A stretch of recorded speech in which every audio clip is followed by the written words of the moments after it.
हरे मोरे पिछुआरामा हरे घना बसवरिया हरे घना बसवरिया हरे तोता मैना लेह नहीं बसेड़ा रे लालनावा हरे तोता मैना लेह नहीं बसेड़ा रे लालनावा अरे सोई गई नहीं तोता अरे सोई गई नहीं माया ना अरे सोई गई नहीं माया ना अरे सोई गई नहीं गौआ कई लोग रे लाला नामा अरे सोई गई ने गौआ कई लोग रे लाला नामा अरे नहीं सोवन बेटी के पापा हरे बेटी के पापा हर जे करे दाहे जावा कैसो चरे लाला नावा अरे जे करे दाहे जावा कैसो चरे लाला नावा हरे मोरे पिछुआरामा हरे घना बसवरिया हरे घना बसवरिया हरे तोता मैना लिहा नहीं बसेड़ा रे लाला नामा हरे तोता मैना लिहा नहीं बसेड़ा रे लाला नामा अरे सोई गई नहीं तोता अरे सोई गई ने माया ना अरे सोई गई ने माया ना अरे सोई गई ने गौआ कई लोग रे लाला नावा अरे सोई गई ने गौआ कई लोग रे लाला नावा अरे नहीं सोवन बेटी का चाचा अरे बेटी का चाचा अरे जे करे दाहे जावा कैसो चरे लाला नामा हरे जे करे दाहे जावा सोचरे लाला नामा हरे मोरे पिछुआरामा हरे घना बसवरिया हरे घना बसवरिया हरे तोता मैना लिहा नहीं बसेड़ा रे लाला नामा हरे तोता मैना लिहा नहीं बसेड़ा रे लाला नामा अरे सोई गई नहीं तोता अरे सोई गई ने माया ना हरे सोई गई ने माया ना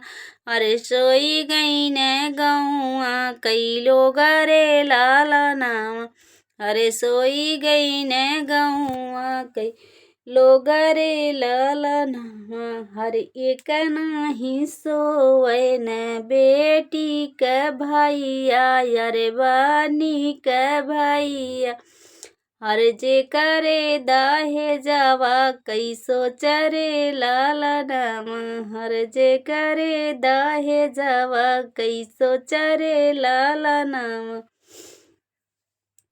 हरे मोरे पिछुआरामा हरे घना बसवरिया हरे घना बसवरिया हरे तोता मैना लिहा नहीं बसेड़ा रे लाला नावा हरे तोता मैना लिहा नहीं बसेड़ा रे लाला नावा हे पापा कैसे होई हमरो विदाई दाहे जावा कहाँ से आई है हे पापा कैसे होई हमरो विदाई दाहे जावा कहाँ से आई है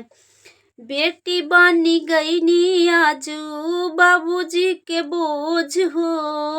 बेटी बनी गई नी आजू बाबूजी के बोझ हो सोची सोची माई रोवे घरवा में रोज हो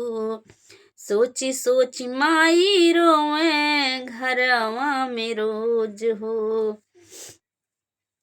हे चाचा कैसे होई हमरो विदाई दाहे जावा कहाँ से आई है चाचा कैसे होई हमरो विदाई दाहे जावा कहाँ से आई है ए बेटी बनी गई नी आजू चाचा जी के बोझ हो बेटी बनी गई नी आजू चाचा जी के बोझ हो। सोची सोची माई रोवे, सोची सोची चाची रोवे, घरवा में रोज हो। सोची सोची चाची रोवे, घरवा में रोज हो। हे भैया कैसे होई हमरो विदाई, दाहे जावा कहाँ से आई है। हे भैया कैसे होई हमरो विदाई, दाहे जावा कहाँ से आई है। हे बहिन भाई गईनी आजू, बहिन बनी गईनी आजू, भैया जी के बोझ हो। बहिन बनी गईनी आजू, भैया जी के बोझ हो। सोची सोची भाभी रोवे, घरवा में रोज हो। सोची सोची भाभी रोवे, घरवा में रोज हो। बहुत बहुत धन्यवाद दोस्तों, स्वागत है आप सबका हमारे लाइव ब्लॉग वीडियो में। तो प्लीज़ कृपा करके हमारे वीडियो देखिए और ज़्यादा से ज़्यादा शेयर कीजिए। और दोस्तों ये हमारे गीत दहेज प्रथा को लेकर है कि दहेज के प्रति कितने माँ बाप, भाई बहन, चाचा सब लोग कितना परेशान रहते हैं। बेटी भी देते हैं और दहेज भी देते हैं, उसके बाद भी लोग खुश नहीं रहते हैं। दोस्तों आज के ज़माने में देखें तो पब्लिक बिल्कुल नहीं खुश है। तो कृपा करके भाई बहन से हमें यही निवेदन करते हैं कि जैसे अपनी बहन वैसे किसी और की बहन दहेज लेने की ना कोशिश करें। आप सबसे हाथ जोड़ के निवेदन है। फिर भी दोस्तों हर माँ हर बेटी चाहती है कि हम अपने बेटी को, हर भाई हर पिता हर माता चाहती हैं कि हम अपने बहन बेटियों को कितना दे दें उतना कम है। लेकिन ये दहेज के जो लोभी होते हैं, कितने बहन कितनी माता को हत्या कर देते हैं